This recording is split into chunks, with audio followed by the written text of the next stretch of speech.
Ce spuneți, dragilor, de un cozonac foarte pufos și ușor de făcut? Imediat vă prezint ingredientele.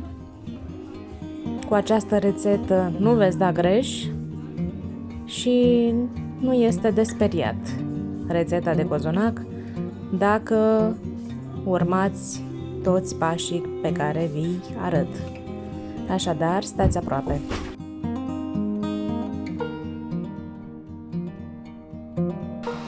Iată ingredientele. 1 kg de făină pentru cozonac, pe care am cernut-o, 40 de grame de drojdie proaspătă, pe care am dizolvat-o cu o lingură de zahăr, am frecat-o cu lingura, 500 de ml de lapte, în care am pus 250 de grame de zahăr și 2 plicuri de zahăr vanilat. Am topit și 100 de grame de unt,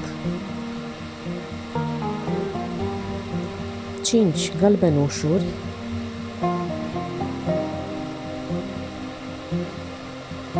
2 esențe, una de portocale și una de lămâie.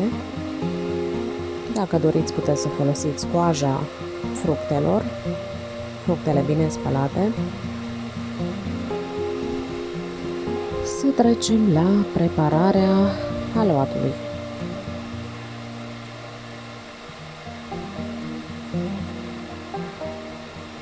Peste drojdea lichefiată cu zahărul adăugăm 2 linguri sau 3 de făină și 2-3 linguri de lapte. Laptele trebuie să fie călduț, altfel va distruge drojdia dacă este fierbinte. Omogenizăm bine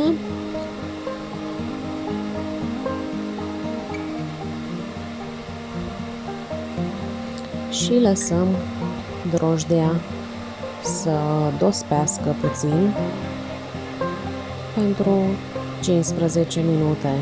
O lăsăm în pace.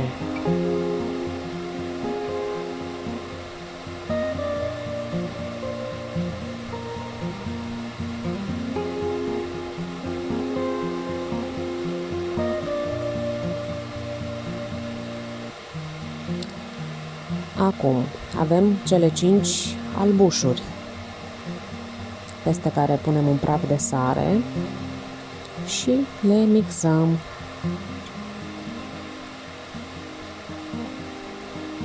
Gălbenușurile le folosim la aluat, după cum ați văzut, iar albușurile le folosim la cremă. Crema pe care o vom face cu nucă, cu cacao. Stați aproape, o să vedeți.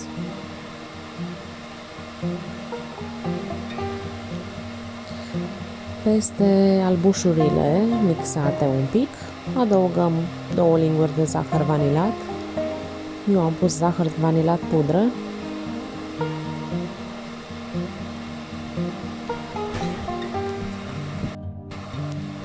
Și 4-5 linguri de zahăr normal sau pudră. Mixăm bine albușurile .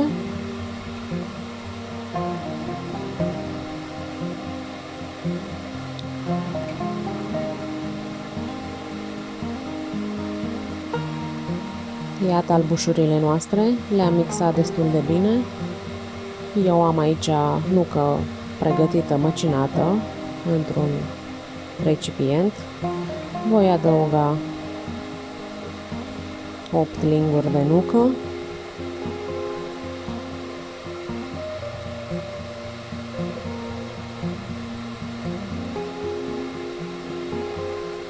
Faceți în așa fel încât să iasă compoziția un pic grosuță, dar nici foarte tare.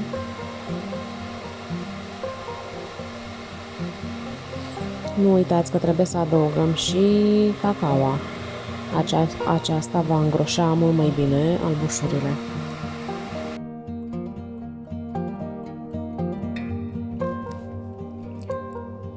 Adăugăm și 2-3 linguri de cacao.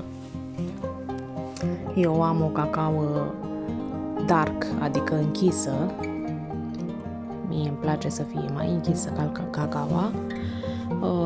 Există și varianta mai deschisă, dar mie îmi place aceasta închisă, dark. Amestecăm.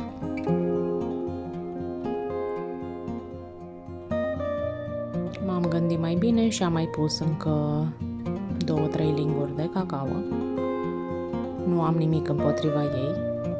Dacă nu vreți să puneți așa multă cacao, puneți mai puțină. Compoziția trebuie să fie semi-groasă. Nici lichidă, nici prea groasă.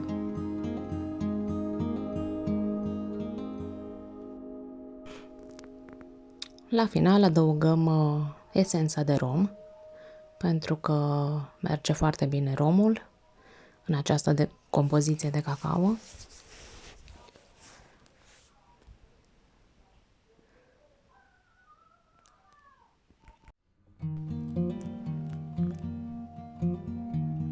Mai amestecăm puțin și o vom lăsa deoparte până ne ocupăm de aluat.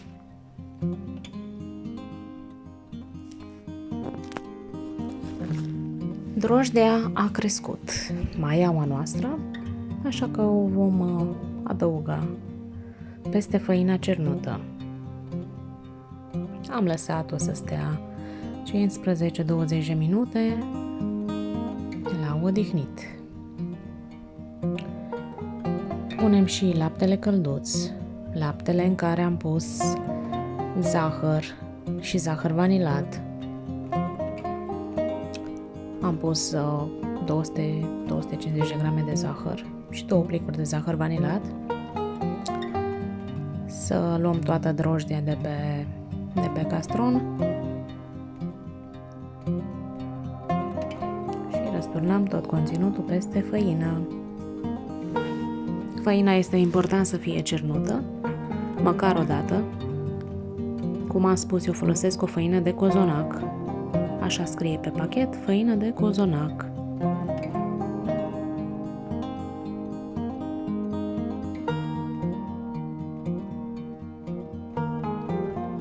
Această rețetă mi-a ieșit de fiecare dată din ce în ce mai frumoși cozonacii. Adăugăm și gălbenușurile, cele 5 gălbenușuri. Și ne apucăm de frământat aluatul, ușor, ușor, până se încorporează toate ingredientele.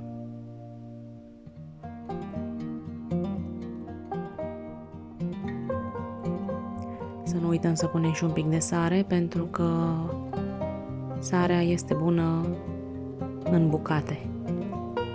Așadar, nu omiteți sarea, indiferent că faceți ceva dulce sau sărat.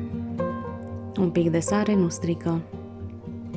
Dacă aveți mixer, robot de bucătărie cu care puteți frământa aluatul fără să vă mai obosiți cu mânuțele, băgați totul la mixer planetar pe funcția de frământare. Eu aleg metoda tradițională. Adăugăm și esența de lămâie.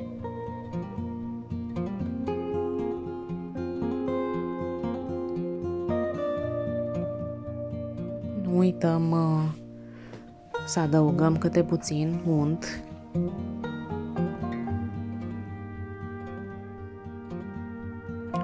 Și cu grijă frământăm aluatul. Dacă doriți, puteți să puneți coajă rasă de lămâie, de portocală.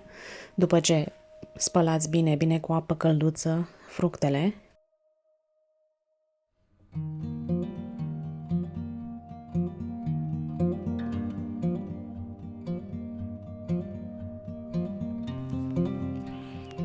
să punem și esența de portocală.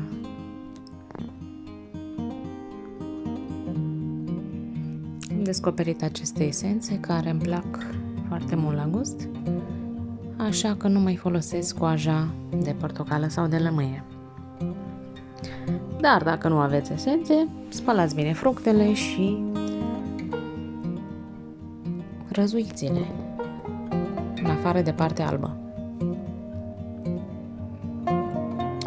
Frământăm bine aluatul 10-15 minute cu răbdare și cu dragoste.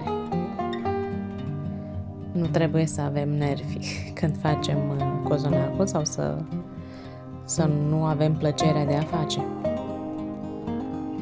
Totul trebuie făcut cu dragoste. Și o să vedeți că rezultatul final va merita. Dacă sunteți noi pe acest canal, nu uitați să dați un like, o abonare la canalul nostru, nu vă costă nimic. Am pus și restul de ulei de unt. Aici am vrut să specific că dacă nu aveți unt, folosiți ulei, nu este nicio problemă. Am făcut și fără unt și a ieșit foarte bun și cu varianta uleiului vegetal.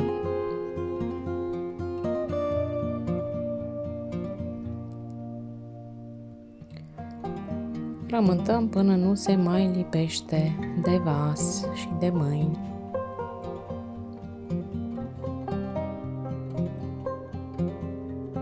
Dacă aveți mixer planetar, robot de bucătărie care frământă aluatul, puteți să puneți ingredientele acolo și lăsați să-și facă programul de frământare. Eu prefer metoda tradițională.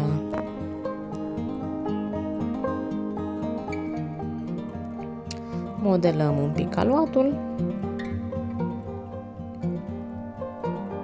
și îl vom pune în vas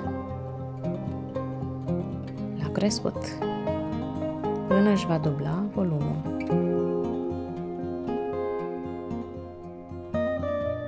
Cam o oră și 30 de minute la loc călduț.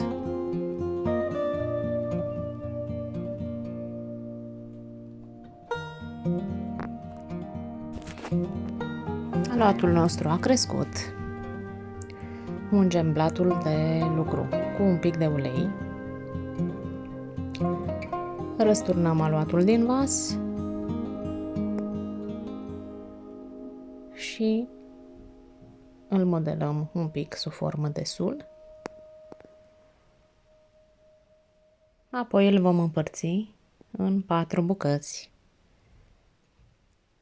Mai întâi îl vom tăia pe mijloc, la jumătate, iar apoi fiecare bucată încă în jumătate. În așa fel vom obține 4 bucăți de aluat. 2 le dăm deoparte și 2 ne apucăm să modelăm primul cozonac. Ne ajutăm de ulei, ungem palmele cu ulei și ușor presăm aluatul cu mânuțele, cu degetele, în așa fel încât să întindem prima foaie.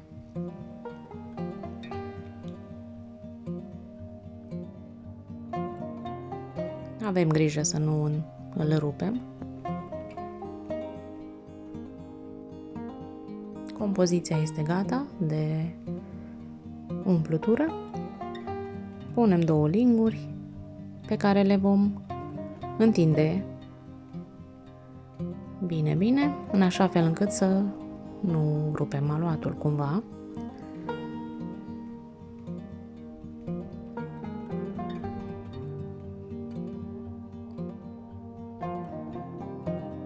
întins și umplutura, nu ne rămâne decât să îl rulăm.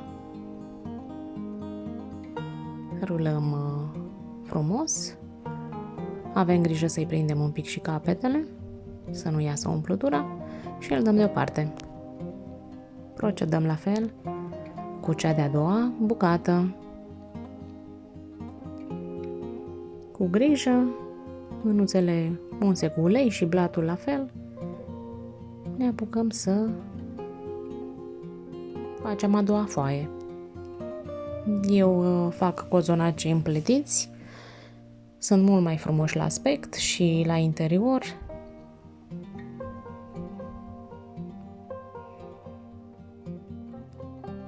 Nu uitați să vă abonați la canalul nostru, nu vă costă nimic. În așa fel veți mai vedea unele rețete sau alte lucruri care credem că sunt utile. Încă 2 linguri de compoziție. Mai păstrăm și pentru cel de-al doilea cozonac. Facem în așa fel încât să împărțim umplutura. Dacă vreți, puteți să adăugați și rahat. După ce întindeți compoziția de cacao cu nucă, puneți și câteva bucățele de rahat, dacă vă place. Și se procedează la fel. Modelăm, prindem capetele, iar acum trebuie să unim cele 2 bucăți, să le împletim.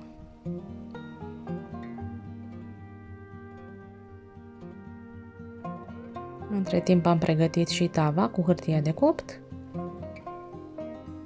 și cozonacul merge în tavă. Va mai sta la crescut încă 20-30 de minute. Dacă nu aveți hârtie de copt, ungeți tava cu ulei.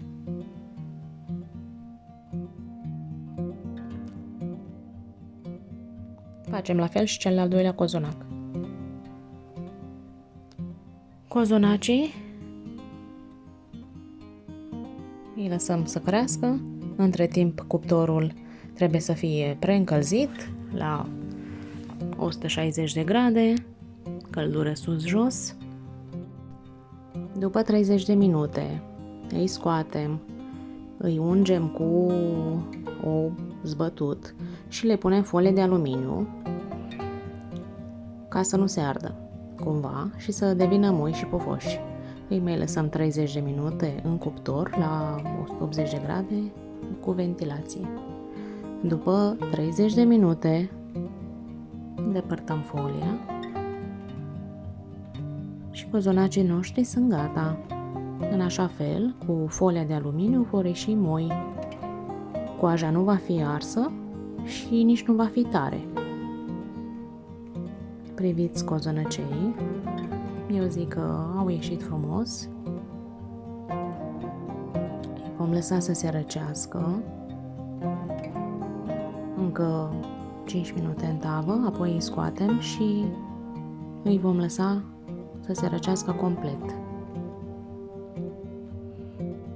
Eu sunt foarte mulțumită de rezultat de fiecare dată și de gust.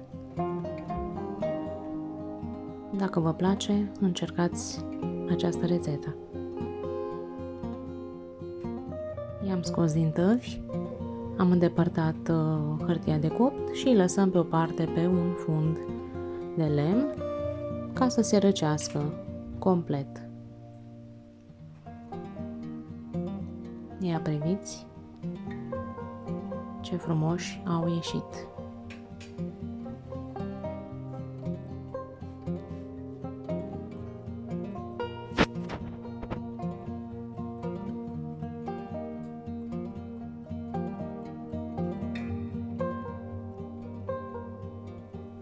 Nu uitați, când sunt răciți complet, atunci ne apucăm să-i tăiem.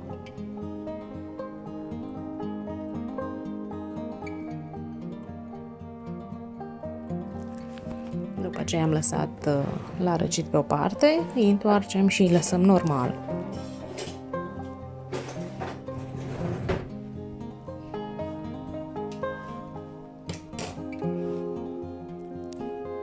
Ce părere aveți? Vă place rezultatul? Merită efortul. Nici nu se compară cu ce găsim în comerț. Este un pic de treabă, dar merită. Să tăiem un cozonac, să vedem cum arată și la interior.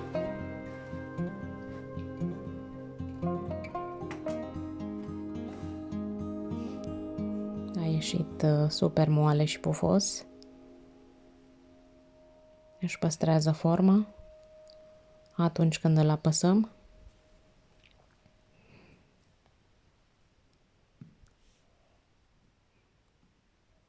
Eu zic că arată bine.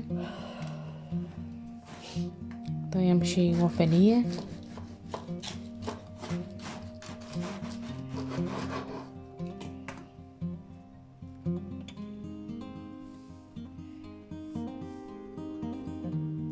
Cozonacul nu lipsește de pe mesele festive. Foarte moale și pufos.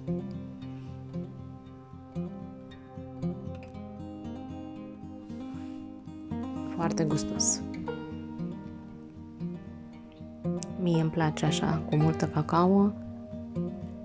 Și cum am spus, cacaoa fiind închisă, anume la dark, se cunoaște foarte bine.